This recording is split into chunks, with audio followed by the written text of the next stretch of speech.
It is March, the most dartiful time of the year. Let's talk about two teams who roll into the tournament that I think are underrated. They have a chance to win the whole thing, and with some underrated NBA draft prospects as well. Welcome to Chucking Darts, a podcast of informed, rigorous, reckless, harmless, speculative, and fun predictions about the game we love. You can call me Chuck. It is episode number, I think this is 222, which I hope has some sort of significance as a good luck charm. It's a cool kind of number. Last episode was a rookie check-in with Ben Pfeiffer, where we looked at 10 rookies, not necessarily in order of any sort of all-rookie ballot or anything, but 10 rookies who we have enjoyed watching that we think there is some long-term viability in from this sort of controversial, maligned class. So we were digging for some gems and showing the silver lining of what some might consider a cloudy rookie season. But it's March, and that means that the NCAA tournament is right around the corner. The bracket is out. The conference championships are in the books. And that means it is the happiest that I will be all year long. And uh, I have with me CT Fazio, a longtime friend of the program who hasn't been on in a bit, but CT is on because, among other things, and he is a contributor, intermittent contributor to Crown Hoops. He's done his own self-publishing of his own draft work. He is a St. John's aficionado and a Denver Nuggets aficionado in the NBA. Like all of my favorite analysts, he has equal facility in the college and pro game. But the St. John's connection is the one that leads to his appearance today because the St. John's Red Storm are a 2 seed in March Madness. They won the Big East for the first time in 20 some years. They're sort of America's cool story right now with Rick Pitino and the team that they've got. And they're a team I've had my eye on for a while, and I want to talk about their draft prospects. But before we get to them, there's going to be two teams that we discuss, St. John's and the University of Florida. They happen to have drawn each other as the 1 and 2 seeds, Florida the 1, St. John's the 2, in their respective region for March Madness. But there are two teams I've been clocking for a long time. But before we get more into that and the NBA prospects within, CT, welcome back, man. How have you been? Hey Chuck, thanks for having me on. Always great to hop on your pod and talk. Whether it's NBA or college or draft prospects. Always tuning into the show. So thanks for having me back on, and hype today to talk about the best time of the year, March Madness, NBA draft approaching, NBA playoffs. So March is always a great time to be discussing basketball. Thank you, man. Like people who are just NBA diehards view March as sort of the doldrums, you know. My ball with your friends of the program. I love their podcast. They refer to it as Mickey Mouse March every year. I get it. I get it. I get it. In that area, it can be a little bit doldrummy. But to me, I'm never more excited than I am in March. I really am. And your Johnnies, the Red Storm, are quite the story. Uh, Not just because of their like really sudden rise and success under Rick Pitino, but this team has a real identity, which makes them a very fun watch. Some college teams, some really good college teams, some teams that are ranked above St. John's don't quite have the just sort of the buy-in team wide into like a cohesive identity where the team knows exactly who it is and how they want to win game to game to game to game. And it was on display in the Big East tournament that they just won. Now they played in the Gardens where they play their home games. Like they had a lot of inherent advantages there, but their identity is defensive. It runs through their two best players, RJ Lewis and Zuby Ejiofor, is who I want to talk about for draft purposes in this show. But they defend so hard and they rebound so hard. Their lead initiator is Kadari Richmond, who played for Seton Hall for years.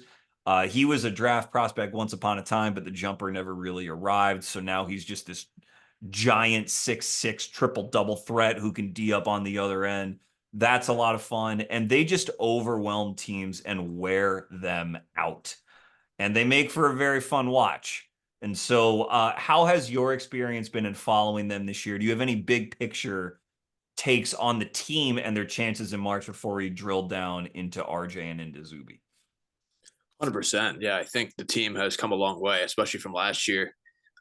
Speaking about the team generally, Patino last year, he was pretty mad about, I think, with the change in college basketball, his jump from Iona to the Big East was a pretty big one.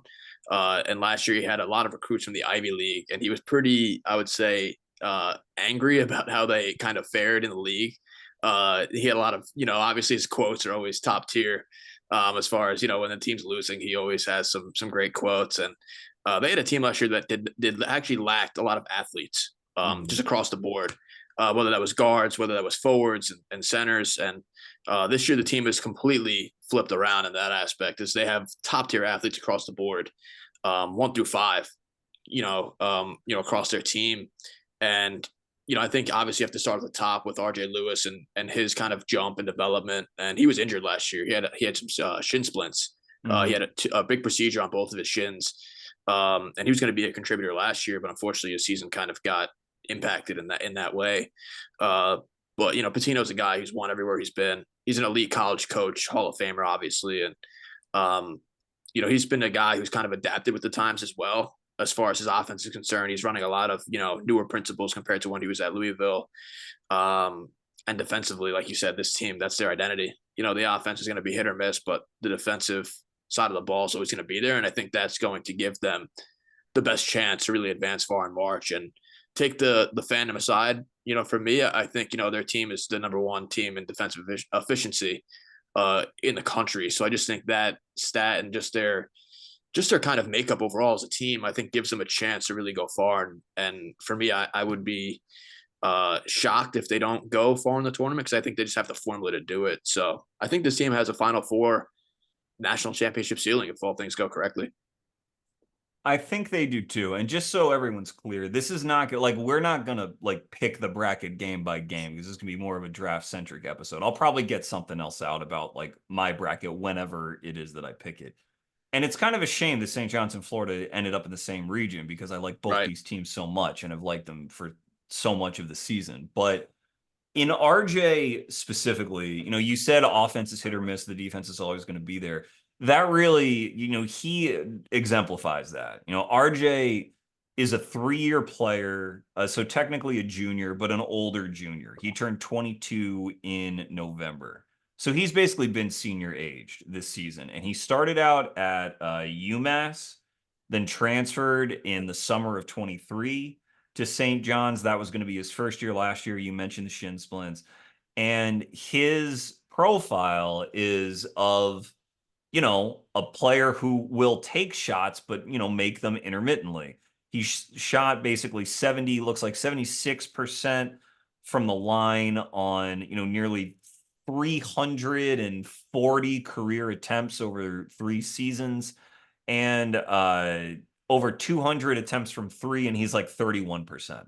So you can see this is a guy who will shoot and has a little bit of touch at that free throw line, but like not elite by any means.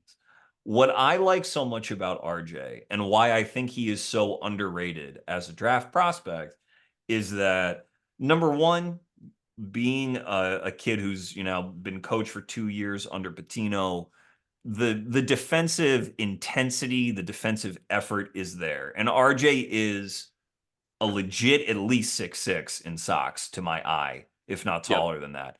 And he can really defend and is a really good athlete. Very good lateral athlete around screens and in space. Very good vertical athlete. I sent some tweet out about him that I think I tagged you in this Yes. weekend that talked about his offensive rebound rate for his career every season is right around 7, whether that was at UMass or St. John's. His block rate is right around 2. As a wing perimeter player, these are excellent, excellent marks, especially when you are drawing the best defensive assignment every game on the perimeter, which he tends to do unless they want to save him for foul trouble and they can, put Aaron Scott on somebody or Kaderi. And given the offensive burden that he has. Now, like I said, Kaderi is their lead initiator, Kaderi Richmond, but RJ is their leading scorer. He has scored in double digits every year that he's played in college, but he's up to 18 a game this year. 18 a game, 7 rebounds, and 2 assists, basically an even assist to turnover ratio with plenty of deflections mixed in. He is like a box score stuffer. But due to his age, due to the fact that he's never really been someone who's really on the NBA radar, and due to the fact that his shooting numbers are unimpressive, I think the draft sort of consensus has not warmed up to him yet. But the national consensus has, because he's Big East Player of the Year. So when you watch RJ, what sticks out to you about him? And what, if anything, do you feel about his NBA prospects, just again, big picture kind of level? Sure. And I think for me with RJ, like you said, the statistical profile, I think, screams NBA player. He's a guy who upped his points per game, a full 8 points a game this year. And that was even being hampered last year. But he's taken on a role from being a role player last year to star player. And I think for me, that development, that trajectory kind of is extremely impressive.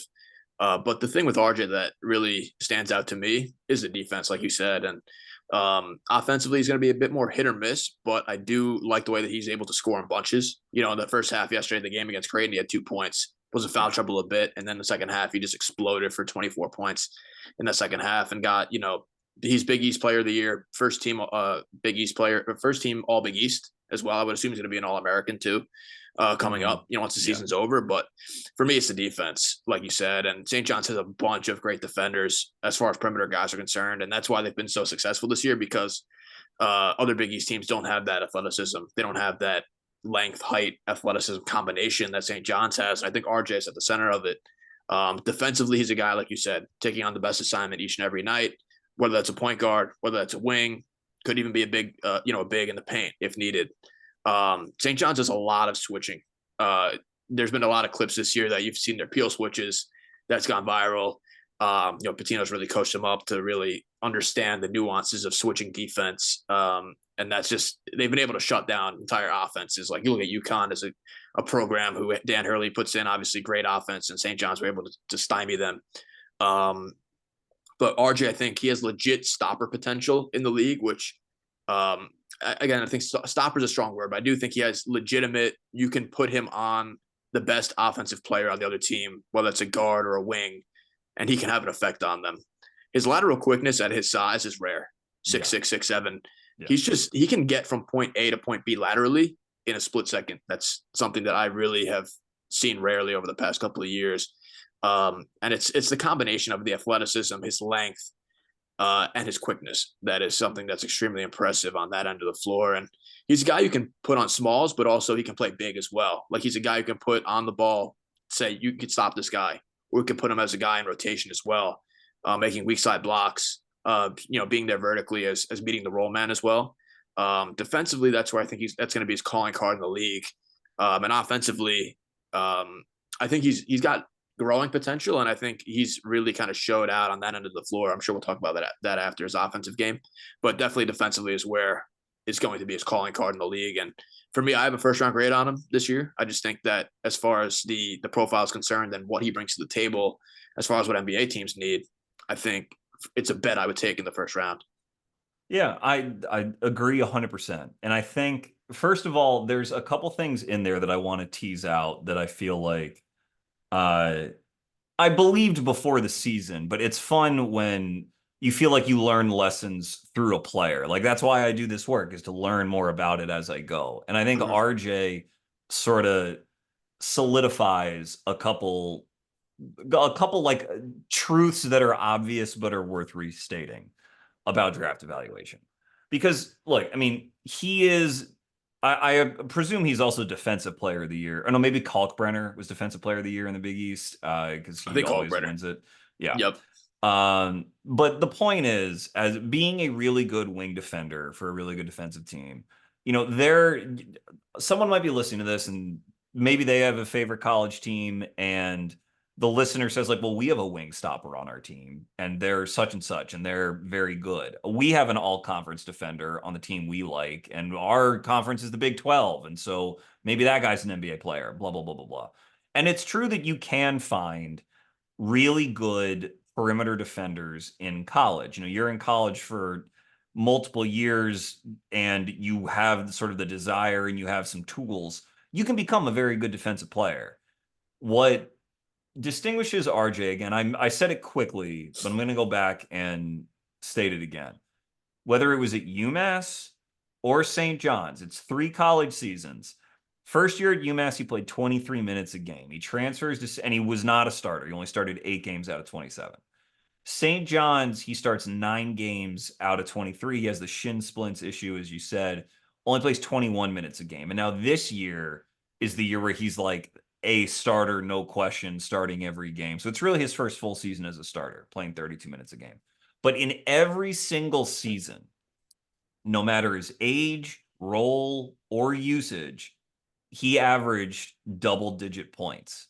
And with an upperclassman, usually some of the sort of the stink on them, some of the reluctance to buy into them as a draft prospect is because they've taken a long time to really like pop and start to dominate games. But if you look at RJ, he has always, again, it's never been through some sort of hyper efficiency where he's some sort of offensive sniper, but he has found ways to score even though his calling card is his defense. And that's usually the thing. The sort of Right. defensive stoppers that you can find on other teams, and we might talk about one when we get to Florida. They tend to do it while not handling large usage on the other end, and they developed into something of a specialist.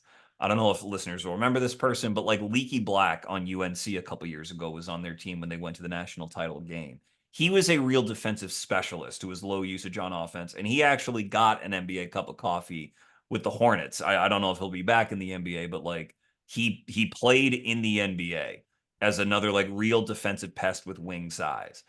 Um, and he, was an upperclassman before he entered the league. Finding this kind of offensive precociousness coupled with the defensive reputation in a wing is just hard. It's hard to find. And lots of times, if there is a wing with defensive tools and offensive precociousness, they're in the NBA by their second year. And I think a big reason RJ wasn't was where he started at UMass because it was not a high major program, just in the tucked away in the A10. And he didn't have an exemplary like recruiting rank as a pre-college player. And so you would say, again, you can find freshmen. I mean, the NIL is for this now. The portal's for this now. You can find freshman wing-sized guys across the country who average double digits as freshmen, but they're not on the NBA's radar because it's like, well, they haven't proven it at a high major level. He goes immediately, and in an injury-plagued season in a high major conference, the counting stats are there again. And Right. so I don't really consider, I mean, it's a late breakout in that he has gotten the chance to show what he can do at high usage at a relatively late stage in his career, but it's not as though he was an overmatched player at a younger age who then only was starting to produce when he got older. That's the real point I'm making with RJ, is that there was always something there. And Right. to make another follow-up point quickly on his precociousness, RJ operates like as a real guard. He will run pick and roll. He will take Yep. guys in ISO. He will try to score from all 3 levels. He has a Euro game. He has these sort of shield finishes he can do with all of his length. He will shoot threes off the dribble, off the catch. Like, he is not afraid to mix it up and to play the part of star offensive college player. Now, he doesn't have the touch to be one of the 3 best players in college basketball, but Right. he has the mindset where he is always looking for it. And I'm going to kick it back to you, but I will just say that is a very, very important quality when I'm trying to project who will actually be ready to attack an NBA floor with the mindset of, I am going to produce, I am going to score, I am going to be more than a specialist. But with his offensive game, I want like go into his offensive game, since you touched on his defense, and about what you like and what you see translating. Absolutely. No, I think you made some great points there about his offense. I'm glad you hit on the point about his confidence level. Is that it's the experimentation this year, where last year you kind of saw there was some flashes, right? He would run some pick and rolls, and it was interesting to see. Like you're like, wow, this guy actually has more, more in his bag than just a guy who's a catch and shoot player, a cutter, more simplified offensive tools. And to kick it back to the defense, just briefly, the thing that I like about his defense a lot is that he's got the rare combination of height, length, and strength. And that's such a really important point, because you see guys like Shea in the league, Donovan Mitchell, Anthony Edwards, right? All of these high level power drivers. RJ is a guy who can absorb body contact and he can slide his feet.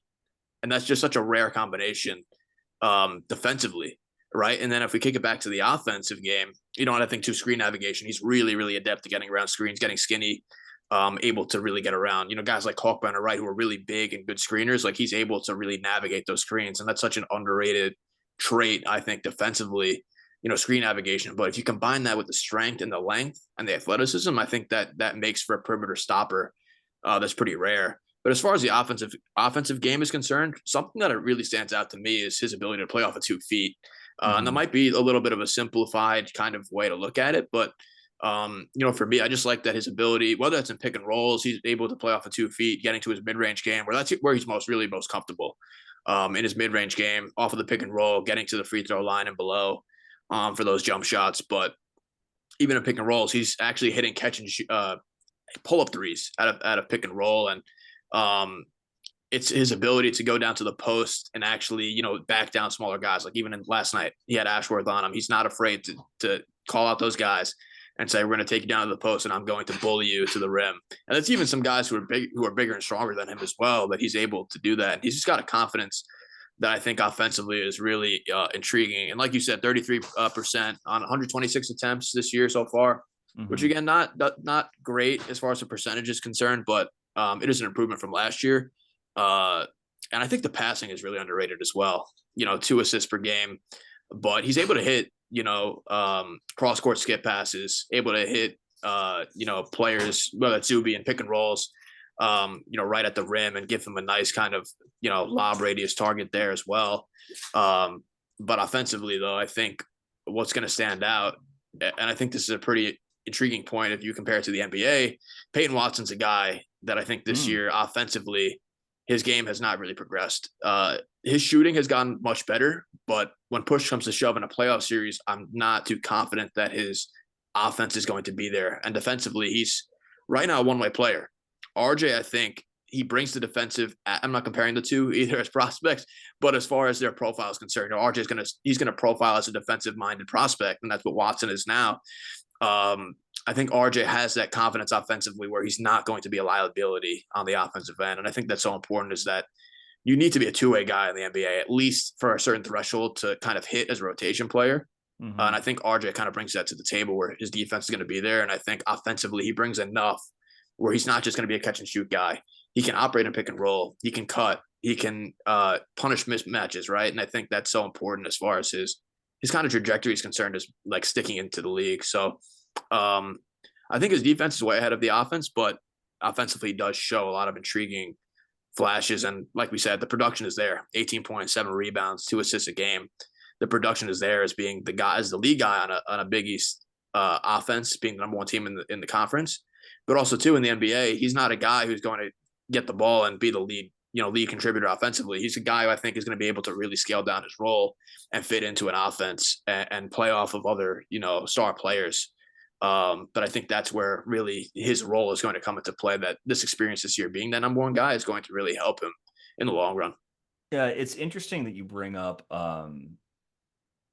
Peyton Watson, because I won't go into a long comparison either, but that is a real difference. Like the first thing I mentioned about why RJ does not have a lot of like the consensus first round hype is because first and foremost, he wasn't a consensus top recruit. And that reputation, I don't care when you enter the league or when you pop, that reputation will trail you to a degree. Like it is a bias that exists. And Peyton was the opposite. He's a big time high school recruit. And he was a marginal player at UCLA. I think he didn't he famously average like, I don't know, like 4 points a game, like if that, two Yes. points a game, something like Yep. really low, one of the lowest ever for a player drafted he In the was first round. 30th, right? Yeah, he went Yes. 30th. So yeah, and I think Peyton, you know better than me. You watch the Nuggets, more closely than anybody. But like still think for a 30th overall pick, Peyton has really had his moments and still has a good future ahead of him. Like he has 100%. developed in the league. It happens to be for a team with title aspirations year over year. And so they are like, a role is not entitled to you in the playoffs on a team like that if you still have these glaring holes in your offensive game. And RJ, by contrast, when you mention, we talked about the lateral agility. What I really like about RJ, he is not like a jump out of the gym guy where he's not Amen Thompson. But what Right. he has is the ability from when he decides he's going to jump to being at his peak very, very quickly. Like a Yep. very quick pop time, as I call it, whether that's on a drive or a jumper. He is off the ground very quickly. And that enables him to draw fouls, especially when he's going to work in that mid range game. I mean, he's drawing 5 free throws a game this year. And not to put too fine a point on it, but if there's something to be concerned about with St. John's heading into the tournament, it is that their offense can dry up because they are not a well-spaced team. Right. Zuby, who we will touch on in a moment, very good player, but he is like a post player. He will shoot the occasional three, but he never looks too thrilled to do it, and he's a low volume guy. And Kaderi is their lead guard, and he doesn't shoot threes, and he always looks uncomfortable when he does it. So RJ works in a lot of cramped quarters.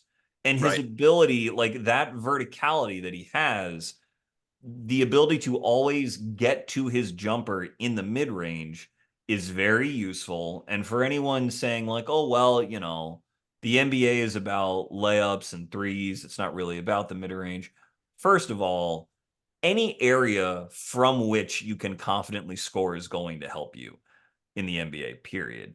But whatever offense he plays in is going to be so much better space in this St. John's offense. And we already know he can cover ground because of his athleticism, that his verticality and all of these reps that he is getting attacking from the perimeter in different ways and his ability to draw fouls, all that stuff is going to give him a baseline. Like I mentioned in that tweet, I mentioned Najee Marshall as a Right. comp, as another guy who did not go in the first round, but clearly was a first round talent, when you look back on it.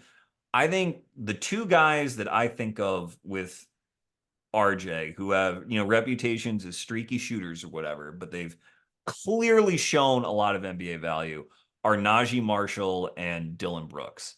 And Dylan had much better, he had a better 3 point percentage coming out of Oregon. Um, but Najee didn't. They're as sort of wing guards who can guard up. I mean, these guys are not 6'8" plus. They're not Jonathan Kuminga, but as like Right. really rugged guards who can guard down, get over screens, but also guard guys bigger than they, but who also have no problem taking on some offensive usage. Now, maybe they take on more than you'd like in some cases, in Dylan's case, but like the criticisms of Dylan have been like, he might shoot you out of a playoff series. But what is missing in that analysis is that he helps you get to a playoff series, which is a Right. massively valuable thing to have. And it's, the Houston Rockets kind of mystify a lot of people for their lack of a traditional all-star on their team, but it's no accident that their defense really stepped up and they took on a whole new attitude after they brought in Van Vliet and Dylan Brooks.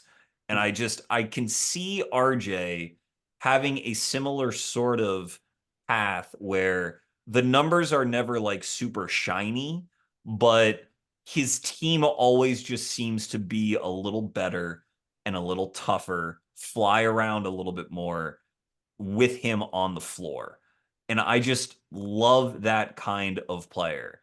Like, you have to look for guys, NBA usage is fixed. If Right. you're going to be passive, you're not going to make an impact. You need to want it. And RJ really does. Like everything he's shown his whole college career is a guy who believes that he belongs and who believes that he can operate as a guard.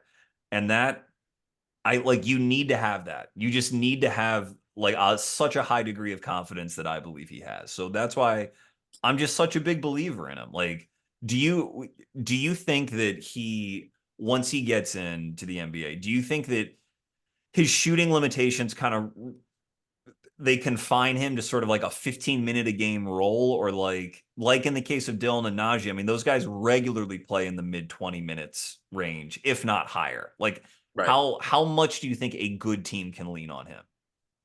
I think a lot. I think a good team can lean on him a lot because I think what's good about RJ is that he's a guy who can scale down in usage. He's a guy right now who's obviously taking a bunch of usage offensively. Same with Kadari. Obviously, those are two guys who are mainly handling the basketball. But I think with RJ, I think his statistical profile kind of screams that he can scale up in usage. And I don't think he's going to be a star player or anything like that, or like a hidden, gem of being a guy who's going to score 20 points a night in the NBA. But I do think that his physical profile to me kind of can say role player. He's a guy who's going to come in and be a great defender. I think to start off, and he'll be at 15 minutes a game around there. And I think the NBA is so funny because it's about opportunity and projection and where you're going to actually be taken. I'm not sure a team is going to bet on him being a first rounder this year, even though I do think that the end of the first round is a bit more overrated than what's given credit for in this class particularly. I would take the bet on him being a first rounder because I think what he brings to the table is extremely valuable for teams that are looking to build winners. And I think that his role is such that he can be a guy who's going to contribute to winning. And like you said, the context of St. John's offensively is not great when you're playing with Kadari, who's a guy who's not a spacing point guard. And Zuby's a guy who teams don't respect from three. I mean, we've seen that in the game yesterday versus Creighton. I mean, Kalkbrenner was playing way off of him and literally camping in the paint. Right. And then they, really adjusted their game plan, and RJ was able to take over in the second half, like on the ball, putting Kalkbrenner in pick and rolls. And that's the thing too that is really awesome about it, is that RJ was able to basically like hunt the matchup that he wanted. Right. He's able to get Ashworth in the post. Like he's not afraid to like say, I want this matchup and I'm going to take it head on. And it's the physicality as well. Like you said, 5 free throws and not a game, drawing in that spacing context is pretty tough to do. And I think in a more spaced offense is a guy who's going to be a cutter, second side ball handler. And I think too, it's like, he's not a guy who's just an off ball player, right? An off ball wing where, you have your point guard who's going to run primary pick and rolls. Like he can run second side actions. He can run second side ball screens. He can play on or off the ball, I think, as well. And I think that his scaling, like I keep saying, his scaling up and down is something that's going to be really important, whether you're a contender or a team that's looking to kind of, build and try to build a winner. I just think his role, can fluctuate whether you want higher usage or not. But I do think that depending on the opportunity he gets, because like I said, I'm not sure teams are going to be willing to spend a first on him. But I do think that, like you said, with the two kind of comps you made with Najee Marshall, I think that's actually a really great comp because Najee was a guy who wasn't a good shooter at Xavier, but he had all ancillary other skills, right? He was running pick and roll. He was a creator. And now he's, with the Mavericks being so injury depleted, he's doing that a lot more now. He's throwing up like 25 a night right now, but yeah, it's another story. He's averaging like 20 a night, 10 rebounds, a couple of assists, and it's RJ is the same way where he's actually like really underrated passer and pick and rolls as well. So I just think his role as far as what he brings to the table is something that NBA teams could use, and I just think his defense is going to carry him a long way. And the fact that he's a confident offensive player and he has more of an ability than just a catch and shoot guy, just a cutter, I think that's what really kind of tanks some of the prospects where you have this one skill, right, that you bring to the table as a defender, but then the offense lags behind. And I think with RJ, the shooting is going to be his swing skill for sure. But I do like that his ability in the mid range and his cutting ability and his athleticism is something that I think offensively can carry him next to another star player. And it's just it's always worth repeating at this time of year just how much it helps your offensive game to play in an NBA offense. Again, if you're passive and you're just trying to be a catch and shoot guy, but you're not a great catch and shoot player, you'll get ignored and you'll get benched. That will happen in the NBA. But if you, like RJ, if you can cut, if you can attack second side, attack a closeout, and just sort of involve yourself, you'll be willing to be a play finisher and all this kind of stuff, then like your assist numbers, you've mentioned you've thought his passing's underrated, his assist to turnover ratio is about even. Like that will get better in the NBA because his teammates will be so ridiculously talented that there will be more opportunities for him to get assists, to find like really talented play finishers who can do their thing. He will have so much more space to drive and attack.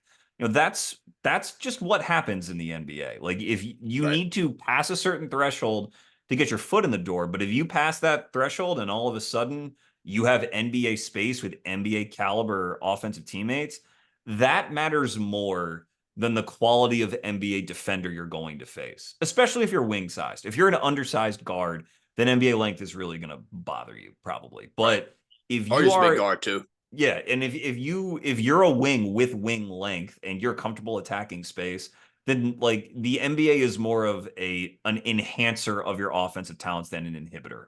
And that's what I expect to see with RJ, where I like, and I think I might actually be higher on his NBA prospects than you are. And I guess certainly that NBA teams are. If you don't think they're going to spend a first rounder on him, shame on them. But I agree. like I when you look at this class too, not to go on too big of a tangent about the class at large, but like Cooper Flag's obviously the number one pick. That's not really, controversial at all.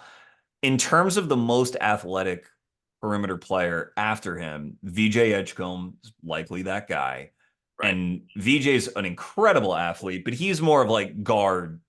He's more of like Donovan Mitchell freak than he is like a wing who's 6'7" and you can see guarding, 1 through 3, 1 through 4. He might be Like able a to do it Thompson in a brother. pinch. What's up? Like a Like Thompson, a right, Thompson right, brother. like a Thompson twin, yeah. When you said Thompson, I went to Clay, and I was like, Clay's not a ridiculous athlete, but that's just because I was thinking about the Mavericks with Najee. But then after that, I'm trying to think off the top of my head about who are like ready wing-sized players to come in and help a team. And I don't know, there's lots of bigs, there's Murray Boyles and Right. Queen, there's Thomas Sorber, there's Malawach, these are bigs. There's lots of supplementary offensively tilted guards like Yakashonis or Jace Richardson or Con Knipple. There's a couple initiator bets like Harper. Trey Johnson is sort of a supplementary guard with some initiator upside. But in Fears. terms of just like Fears is another one. That's exactly right. But in terms of just like a wing, I am a wing. I can play wing and I can handle the ball. There are not many guys like, and that's the thing. That's why these players are valuable. There's not many in any draft who are like Right. that. And I would say Neek Clifford, Colorado State, who got himself a bid. That's another one. Neek's another guy who I've been, whatever the podcast equivalent of like singing from the rooftops. I've been doing that for Neek for over a year because I've loved Neek. But these guys are just, there is no other league for them. Like it's not as though RJ's going to wash. I mean, I guess if he literally shoots 15% from three and he like Jared Culver's his way out of the NBA, then maybe, Right. maybe. But if you're willing to take that chance, and this kid is a more confident scorer, in my opinion, than Culver was at Texas Tech. Yep. But if you're willing to take that chance, then there's just a baseline of value that he is going to return with the chance to get a lot better than that. And like to me, that will probably be worth in this class a top 20 pick, if not right around there. Like I think Yep. he is safely a first round pick. And I agree. I hope they go on a run so that more people get to know him. But he's gotten a lot of publicity. Biggie's player of the year playing in New York City. He's gotten a lot of publicity. So I'm glad for him on that account. But yeah, anything else on RJ that's popping into your mind before we'll touch on Zuby real quick? No, I think we hit on all of it. For sure. It's funny that I think you're higher than him than me. At the moment, I would spend a first rounder on him for sure. Again, I think there's an argument that he could be in that top 25-ish range just looking at the class. And I think you make a great point about the wing conversation as far as wings. And to simplify it even further, I think RJ is a guy who's a dribble, pass, shoot player. Yeah. And if you look at the other wings in the class, right, look at a guy like Ace Bailey. He's a guy who could obviously shoot the ball. He's a guy dribbling the ball is not too confident. He's a guy, if you look at a guy like MPJ, right, he profiles more to a guy like that, right, where obviously MPJ was a nuclear shooter and one of the best prospects to ever play in the high school ranks, and he had his back issues. But MPJ is a guy who's not taking guys off the dribble at this point a ton. And Ace is a guy who struggles with that as well as far as his creation is concerned. And the passing has obviously largely been criticized. And you just need guys on playoff teams in particular that can dribble, pass, and shoot the ball. And RJ's a guy who, as a big guard, because I think that's where he's going to play as a 2 guard, I think. A big 6'7", 6'6", 2 guard. And I think he can scale down to wings as well. And he's got the strength and the physicality to guard up, which is really important as well. But offensively, he uses his physicality on both sides of the ball, honestly, is something that he utilizes to a great degree, whether that's even rebounding as well on the offensive glass. But I do think, like you said, I would be comfortable spending. I have him on my last board update as a top 30 guy. I had him as a first rounder. But after his recent play now, I might even move him further up to in that top 25 range, because like you said, I just think he brings too much to the table as a guard wing, where that's just such an important position for NBA teams, whether you're a supplementary player or a guy who's going to absorb more on the ball usage, that his skill set is just so important to how NBA teams operate and the success that they have. And you can never have enough wings, I think. And RJ, for me, he fits that bill as a guy who's going to be a stopper immediately. Stopper is a strong word, but definitely a guy who could throw at multiple players and have an effect on them. So I would definitely be willing to take him in the first round. Yeah, the last board I tried to do, I had him around like 15, 16. Now it's all very fluid, very fluid. So that's with a grain of salt, but everything in my board is a grain of salt. Maybe I'll rank him 8th. I don't know. But that'd be awesome. But it's funny you mention Ace. I think of Ace as on another, I think of him in an entirely different category, in part because Ace has to figure out who he is as a player first.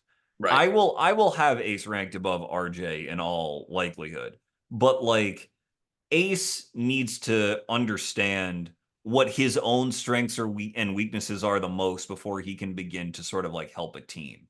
And maybe getting away from Rutgers and playing with a bunch of freshmen and going into an NBA environment will help speed and clarify that for him.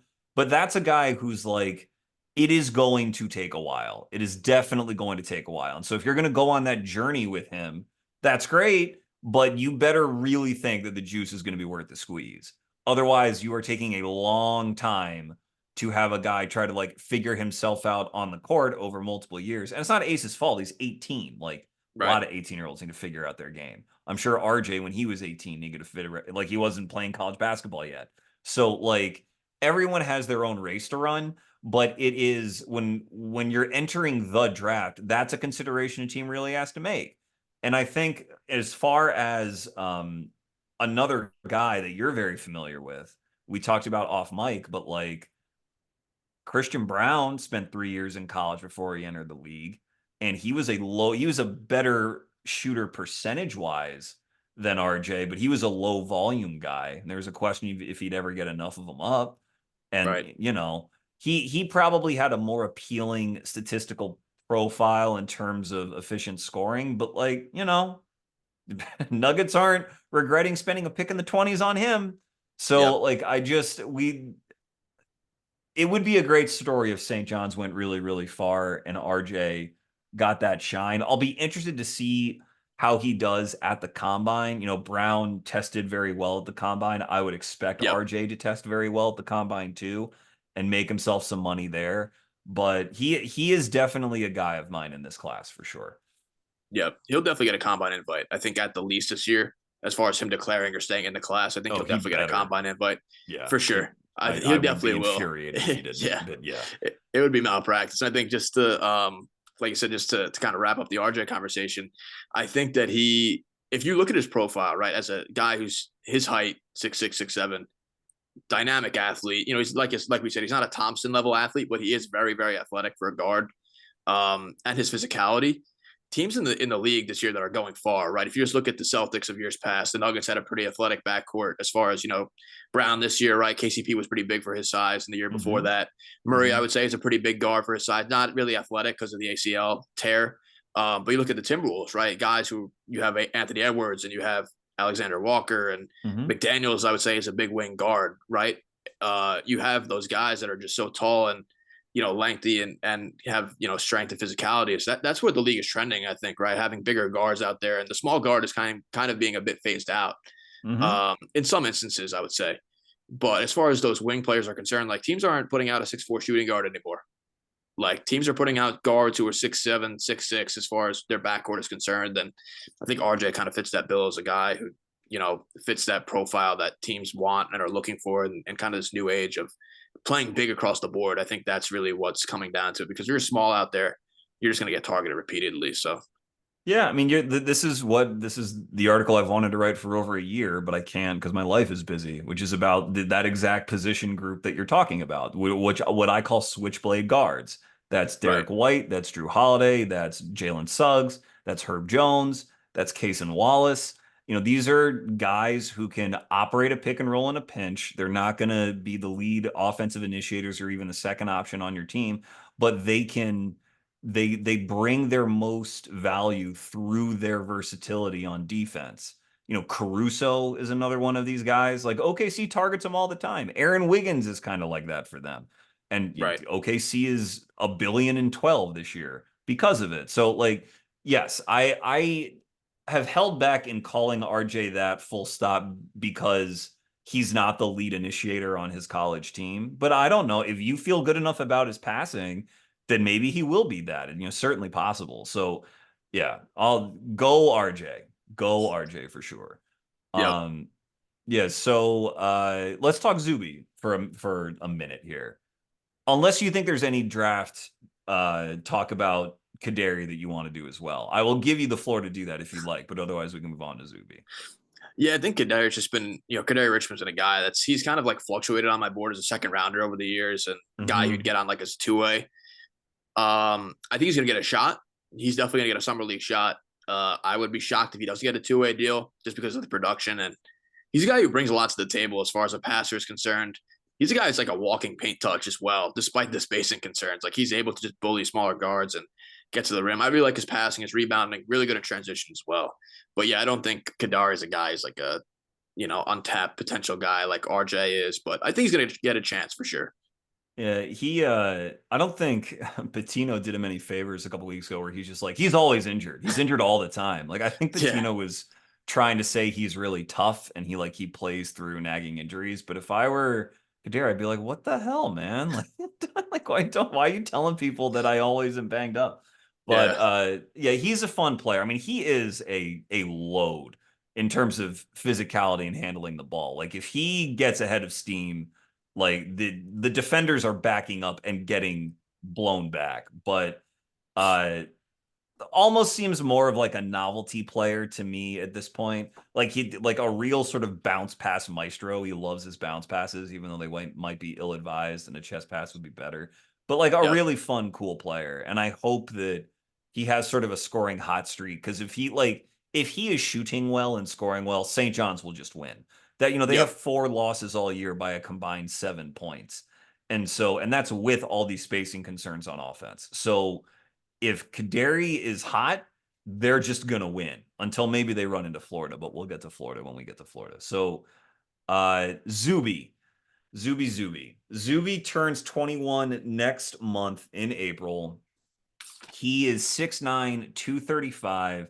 He had a bit more of a wind behind his sails as a recruit because his freshman year was at Kansas. Didn't get much run at Kansas. Patino recruits him through the portal. He's a bit player last year in 11 minutes a game, but he's elevated to starter this year, and he absolutely takes off. He is 14-8, an assist and a half a game. A solid, I think, DHO partner with either any of their guards, Kaderi, RJ, Aaron Scott, you name it. Decent touch at the line. He gets fouled all the time because he's just such a monster. but he's about 70% there. He shoots a few threes. I think he has shot maybe like 25 of them all year, or 41, more than I thought. 41 of them all year, but only made 10. But he is an absolute animal on the offensive glass. He has some touch on the block, but he is a tireless player and a tireless defender who's like willing to embrace switches. Even if he occasionally gets blown by, that doesn't bother him. But like, incredible communicator, fearless, just the kind of guy who, again, in March tends to shine. And when we said earlier that St. John's just wears down opposing teams, like Zuby and RJ both, but Zuby especially because he is in the trenches every play. He is the guy who wears down opposing front courts and opposing guards and everything else. He is an incredibly fun player to watch. What do you think of Zuby going into this tournament, and what pro potential do you see in him? Definitely. Yeah. So actually with Zuby, I was at so I've been to two St. John's games this year as far as scouting is concerned. I was at their first exhibition game versus Rutgers this year early on. And that's when Zuby, I think, really hit the scene as like a guy who, last year, obviously he showed potential. He had flashes of good play, and it was obvious that he was going to be like the starter for this year coming up. But the game against Rutgers this year, I was at the game. He dropped like 30 points, like 12 rebounds, like a couple of assists, and they went to overtime in that game, and then they won the game. And Rutgers' big situation is pretty laughable. But just the fact that he was able to dominate in the way that he did at that game, for me, kind of my kind of alarm went off as like, this is a legit, development for him. And he won Most Improved Player this year. I don't think it's an accident that, Patino raves about his work ethic, a guy who's a tireless worker. And I think Zuby is probably, as far as importance is concerned, St. John's roster, I mean, I would say probably top two for sure, because they don't have any other bigs after him that are really like playable. But with Zuby, he ties the defense all together. Like St. John's defense is able to play the way it does because of Zuby. Their relentless switching is because of Zuby. You can't, if you had a big who is like a paint down big, you can't play this defense that they're doing right now. He's the guy who is responsible for able to switch 1 through 5 for a lot of different variety of guys in this league in the Big East. But his switching and his physicality, he's able to move his feet really well for a guy his size and at his playing weight. I just think it's extremely rare for, especially in college, to be able to have guys like that who can switch 1 through 5. He's got really good patience as well. He's not a guy who's like biting on closeouts and pump fakes, and he's able to stay with guards throughout. And I think that's just St. John's identity, is having guys who are like in that 6'5" to 6'9" range, able to be like 1 through 5 switchable on that end of the floor. But with Zuby, I mean, it's just the improvement across the board. The defense is obviously very elite for a guy his size. He's a guy who's scheme versatile as well. You can play him in a switch heavy defense, which they do. And that's how they've been able to really buckle down on teams and force them into bad offense. But he's a guy who could play in a drop. You could play him in a hard hedge blitz as well if you need. And he can slide his feet in that way. And I think offensively, it's just the confidence this year. He's a guy who's attacking mismatches in the paint. He's got a good floater as well and pick and rolls. And I think he's actually a pretty underrated passer as well. He's a guy you can use as a post hub, guy at the top of the key and make decisions out of, zoom action, flex action. And I think, I don't know what you're going to think about it, but I think he could probably play the 4 in the NBA, depending on if the shot comes around. But I do like him a bit more as small ball 5 because he has the strength and physicality to play that way, I think. But I do think as a front court player, he's going to have the optionality to play either front court position. But I think obviously the improvement this year across the board, defensively, offensively, is something I think, really kind of screams that he's the guy who's going to be on the NBA radar. And I would take him in the second round this year if he comes out, but I think he's going to come back next year for another year. Yeah, I mean, that was a great breakdown. I mean, it's almost as flowery as Rick Pitino gets when he talks about Zuby. I mean, he will not shut up about Zuby. But I would say that I think so. In recent years, one of the things I really like about college basketball is that you do occasionally run into just like an absolute tank with the highest motor imaginable, which is like Zuby. But he I think distinguishes himself from other players who might on first pass seem similar. So I think a player who is really good, really accomplished, played in a national title game that frankly they should have won. It was a weird game that they lost. Would be like Armando Bacot from Right. North Carolina. Like another just tank in the post. Another player who the following year won a national title, just again, tank in the post, high motor, leader. Now, really great length with this player, and he's gotten NBA again. A cup of coffee would be like Adama Sanogo from UConn. But the difference between those players and Zuby is, like you said, the defense in space that Zuby can Yep. play. And both those guys were really the offensive centerpieces to their teams. Bacot, UNC, Sonogo at UConn. And what it's funny because you see Zuby and you see like, all right, 6'9, 235, 240. That means that he's not tall enough to necessarily be a starting center, like in terms of like rim protection, just because he's not 7 foot plus his wingspan. I don't know what his wingspan is. Maybe it's like 7'3", but more likely it's like 7 foot ish, seven Right. one, that area. Um, and so he better be able to shoot, because if you can't really anchor the paint as an NBA sized five, then you really got to be able to shoot. And his 3-point volume is very low, like unproven there. And his free throw touch like is okay, but not anything that, like, it's not like he's 80+% from the line. So you could see how there'd be a thought that he's like neither fish or foul. That may ultimately be true because the ability to shoot just matters so much at the NBA Yep. level unless you have guard skills. But it's he is worth noting that, number one, last year when he was a marginal player, he had a block rate of over 10, okay, and a steal rate of over 2, which even in like marginal minutes is hard to do. Yep. Normally, if you have a block rate that high, you are not also generating steals because you are like in drop, packing the paint, just waiting to swat like whatever guard comes your way. This year, his steal rate is 1.6. It dropped a little bit as his like usage exploded. And his block percentage went down as well from over 10 to right around 5.2 is what it is per Bartorvik.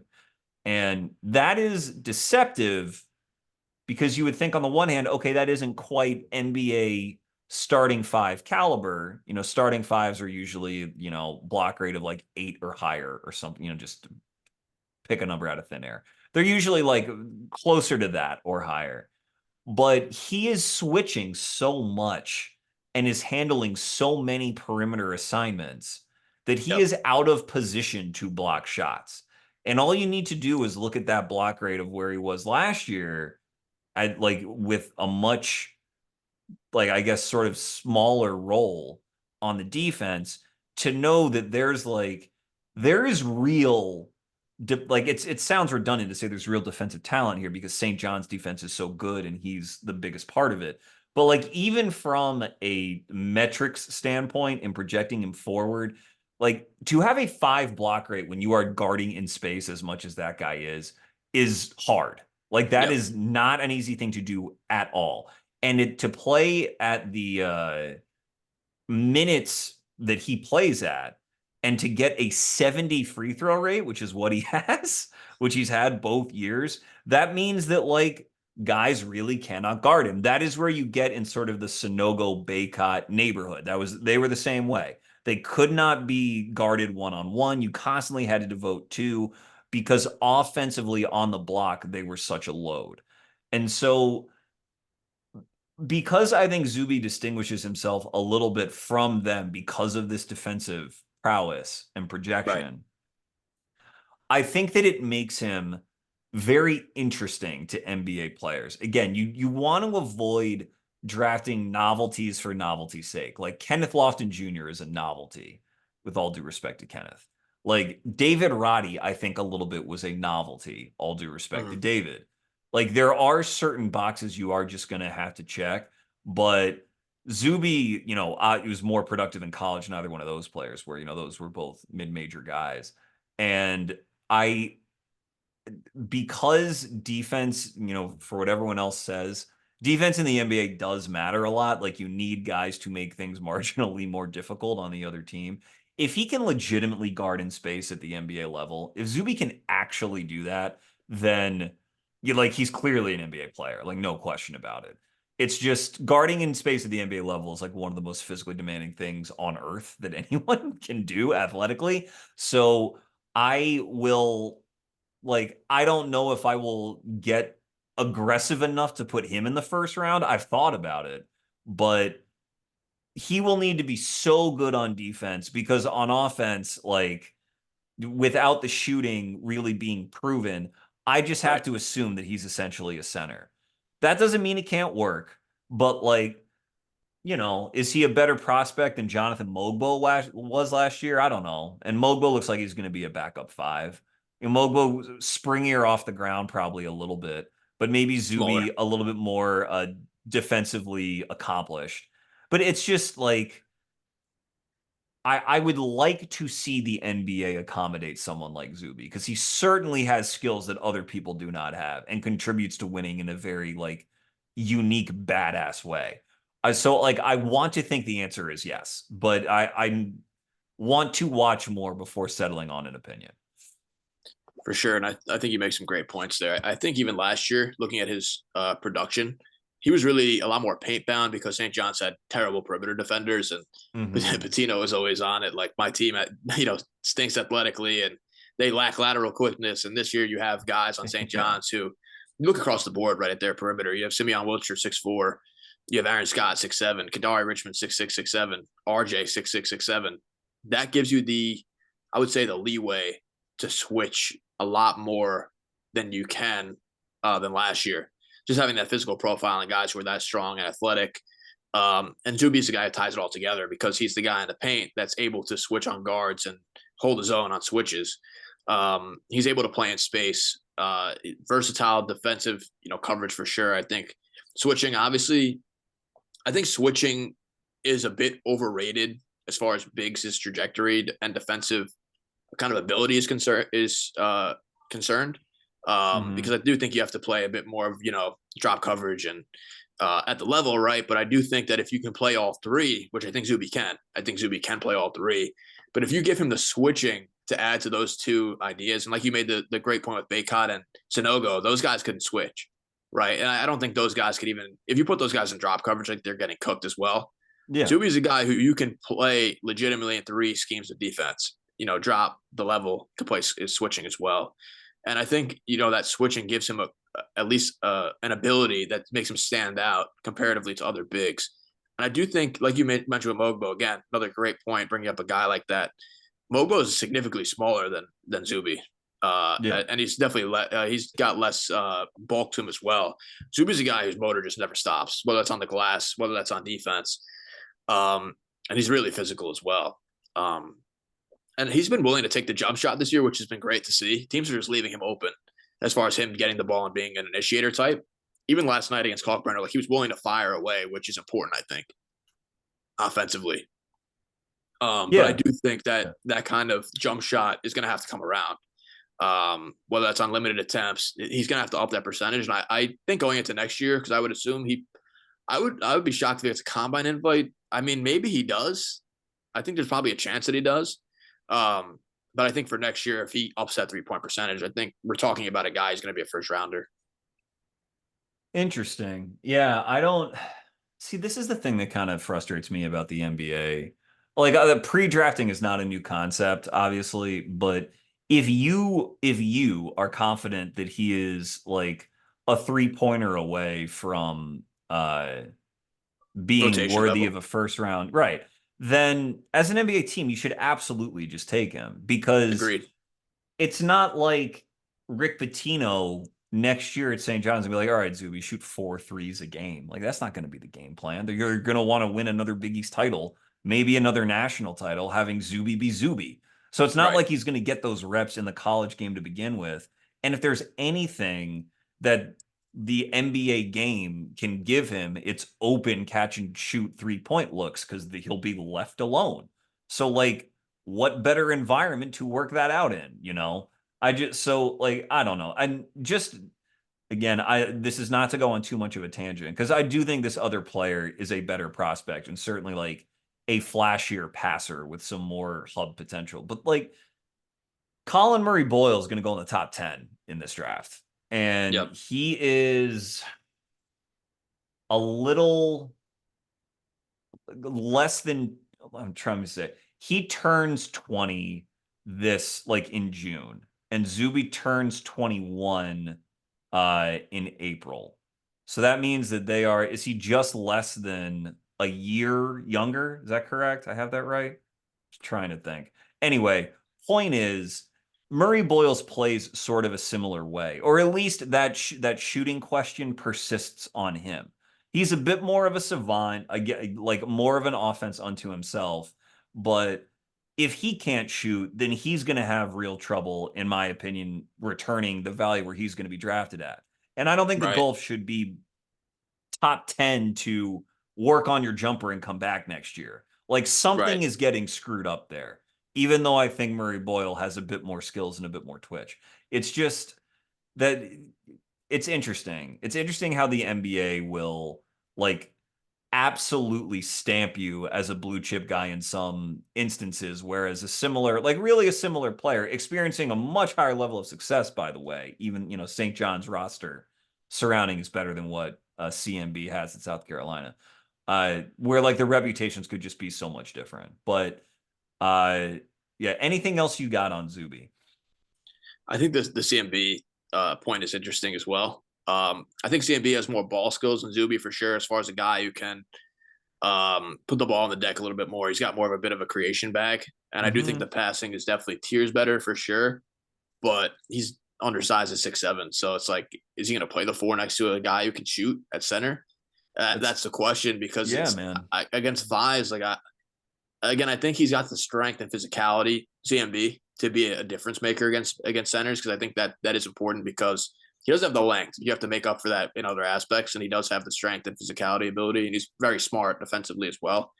But like you said, I think that's a great point as far as like, is the gulf, should it really be that big of a gulf between those two guys who have similar skill sets for sure? And the context at South Carolina is definitely way worse, and there's definitely less surrounding talent. And CMB is a guy who's had to put that production up because he has nobody else really around him to help him out. Yeah. Um, but yeah, like you said, Zuby being a year away is kind of like a tough kind of process as far as this whole draft evaluation is concerned. Well, that's why this podcast exists, man. What one person will listen to it and they'll say, I should tell my friend's boss about it, and maybe Zuby will get a shot. But if not, we'll be rooting for him for the next 12 months, regardless. Um, 100%. all right, man. So let's go to Florida. Speaking of Rick Pitino, the one real connection between these two teams is that Walter Clayton Jr. is Florida's point guard, and Rick Pitino coached him at Iona before going to St. John's. I should have set up that transition a bit more smoothly, but that is a connection between them.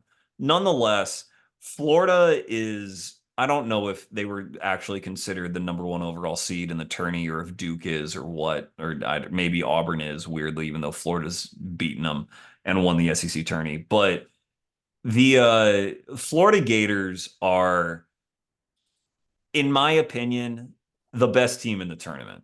Now, Yep. what I consider the best team does not always win, well, especially what I consider the best team, but like the best team metrics wise, or however you want to define it, the best team over the course of the regular season obviously does not always win the title in March Madness. That is why it is so fun.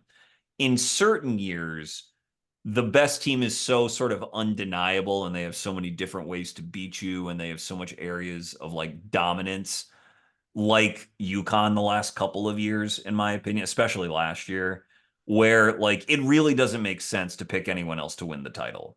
Like they are just sort of tiers better, and that's that. I I have not made up my mind if Florida is quite at that level. I think they are actually closer to that than maybe it may seem. Um, but they have several players in their backcourt Walter Clayton Jr. is one. Will Richard is another. Elijah Martin is another. Elijah, don't know if anyone remembers, but he was on the Central Florida team that went to the Final Four with John L. Davis. Final Four, pardon me. With John L. Davis a couple years ago. John L's now at Arkansas playing for John Calipari, and Elijah finds himself, Florida on a 1 seed, which shows you how legit that run was a couple years ago. But uh, their backcourt is like full of experienced guys who can really, really shoot and score and be physical. And their front court is as deep as any front court in the country with Alex Condon is sort of the guy getting the most NBA buzz. Thomas Haugh is his backup, who will presumably take over exactly what Alex is doing next year when Alex leaves, unless Haugh gets a huge bag elsewhere. Chinwelu is another big that plays for them and starts. And Micah Handlockton, when healthy, also gets minutes for them too. And these are all guys who are like easily over 6'9", especially in the case of Handlockton, Condon, and Haugh, who can really move, rebound, hit the offensive glass. Like, they're just extremely athletic. And the guards have all this shooting talent. And to me, it's just a combination that no other team in the country can really match, like in terms of two-way sustained play. And anytime I feel that way, I tend to think that maybe there's NBA value that's being slept on here. And I think that is true for Florida. But who do you think, CT, is like Florida's best prospect? What do you think of their team entering the tourney? Yeah, I was actually watching their game today against Tennessee in the SEC championship, and their game against Auburn yesterday I thought was really dominating. Alabama played Bama yesterday. I'm sorry, Yeah, Alabama. yeah. Against Alabama, but as far as their best prospect is concerned, again, I think Condon's the guy getting the most publicity. And I think he's a guy I have top 20 on my board at the moment. Mm-hmm. I think Walter Clayton is a guy who for me is just such a surefire, like, if we're looking for a second round bet that's going to make it in the league, I think it's Walter Clayton. The statistical profile screams that he's going to be an NBA player. And he resembles to me Fred VanVleet like a lot, Mm-hmm. as far as what his ability is concerned as a shooter. 752 attempts, 44% career 3-point shooter. I mean, Is that elite right? shooter. I looked at his last 3 years. I didn't know what he shot as a freshman, but his last 3 years were 667 attempts, and I saw 39. Those were my numbers. But like ridiculous no matter what. That's just so much volume. And Yep. yeah. Yeah, I had 44%. I mean, maybe I'm off. I had 752 attempts. Double check me if I'm wrong. 752 attempts, 44% career from three. Because he played 2 years at Iona and then 2 years now at Florida. Yeah. 4.4 assists per game. And I think, people will say he's a bit undersized at 6'3". But the physicality that he puts out there, and he's very quick as well, is just something that I think will make up for the perceived lack of height that, teams are going to, I think, be a bit skeptical of. But I think Clayton, just for me, is a guy in the second round you take, and he's going to be a guy that's going to make the NBA, and he's going to stick his rotation bet. And I think he's got the ability to play on or off the ball. You can play him beside a jumbo initiator, right? You can play him beside a Luka or a Paolo Banchero, right, or somebody like that, and have him play off the ball as a shooter, attack second side actions, things like that. And I think that's such a luxury to have as a point guard. He can play on or off the ball. And I think he's going to hold up defensively as well. It's tough for me to make a declaration about that because I think Condon's going to be a guy who's going to really stick in the league. But I do like Clayton as a guy who I think as a second rounder, I think is a surefire bet to make it. Yeah, tell me why you think Condon is gonna really stick. What do you think Condon's role is? And Condon, just so everyone's aware, is averaging, what's he averaging this year? Looks like 11 and 8. Again, this offense is very democratic. It's Right. well apportioned. But he's a really good passer for his size, nearly 2.5 assists and nearly 2-to-1 assist to turnover ratio, which you really don't see from a guy. I mean, he's listed 6'11", 230, and he can really move, at least Yep. downhill. He can really move. Uh, he's shooting 34% from three, but like volume is very, very low. I think Yep. he's made like 16 threes all year, though he missed a little, like a few games due to injury. Uh, so with that being sort of the I guess template or setting sort of the plate for you, do you think that he can start in the NBA? If he's not starting, then where is he providing most of his value? Like, is he better than Zeke Naji? Like, give me some comparisons for Condon. Yeah, I think he's gonna be better than Zeke. Zeke is at least he's playing better now, which is great to He see. is. I wasn't trying Um, to say that as a dig, yeah, like, you know. yeah, no, for sure. Um, yeah, with Condon for me, I think what I really like about him is his ability. Again, we spoke about Zuby, right? His ability to be scheme versatile. I think Condon, albeit I think he's a way worse switch defender than Zuby for sure. I think Condon's a guy defensively who's going to have a lot of upside in multiple schemes. I think you can play him in drop and he can stick with guys. You can play him at the level as well. And I just think he's a really good mover for a guy his size. Really quick, off his feet. The shooting, like you said, is a bit lower on the volume scale, but I do buy the jump shot long term. Do I think he's going to be a starter in the league? If I'm going to put a lottery pick on him or like a top 20 pick, probably close to it, I think. But I do think he's going to be, at the worst, I think a bench big contributor.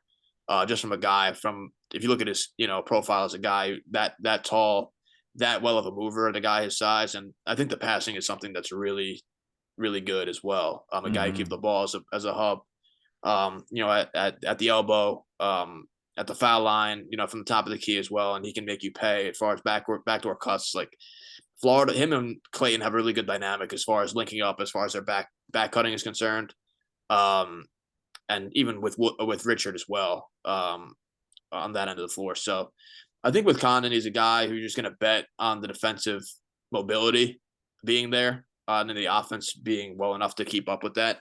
But I do like his ability to finish and pick and rolls and operate as a guy in a short roll, especially too. I think that's really important for bigs, is that you have to Mhm. operate as a short roll player, because a lot of bigs, they can't operate at three levels. You can pass the ball at a short roll. You can um, shoot it at a short roll, or even finish at the rim. And I think Condon's a guy who can finish at three levels. He can shoot the ball, he can pass, but also he can put the ball on the deck a little bit and attack the rim.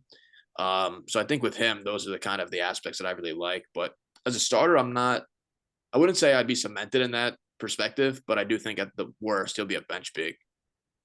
He's very interesting. It kind of like a different version of the Zuby conversation because they're a different style of player. Like I think Zuby's a better switch defender than Yep. Alex is, but Alex is a bit more he's like a bit quicker off his feet. He can run in transition a bit more aggressively.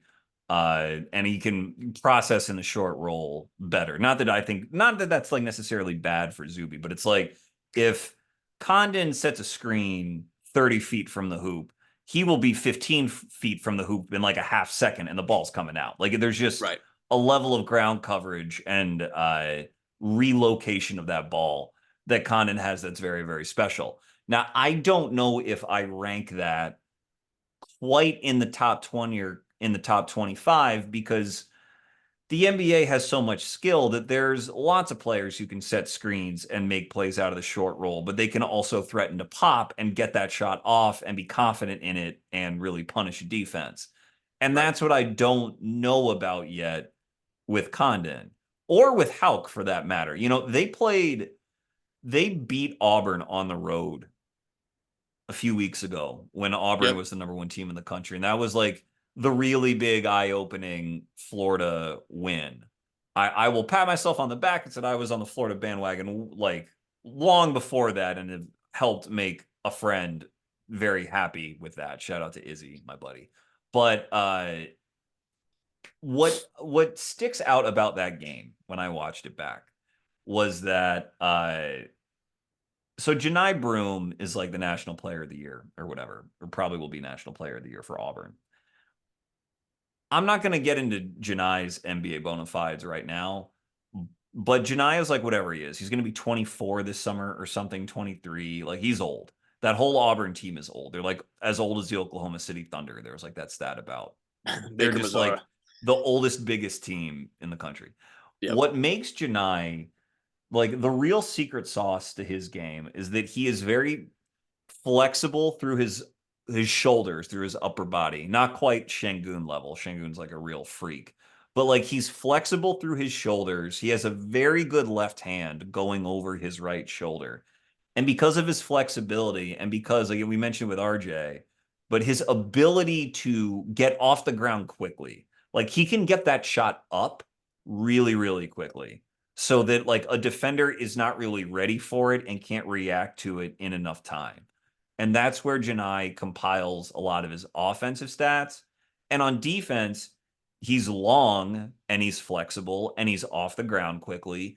And that contributes to like a very healthy block rate and steal rate. You know, he gets deflections through a lot of the same physical talent that enables him to succeed on offense. At least this is to my eye.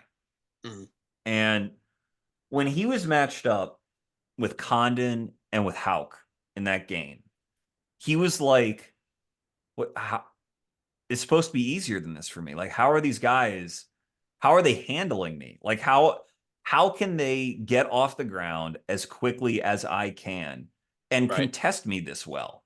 And that to me was like what was as plain as day. This is why Florida is the best team in the country. I'm not going to go so far as to say they have two younger versions of Janai Broom on their team. That would be sort of going a bit too far and oversimplifying things a bit.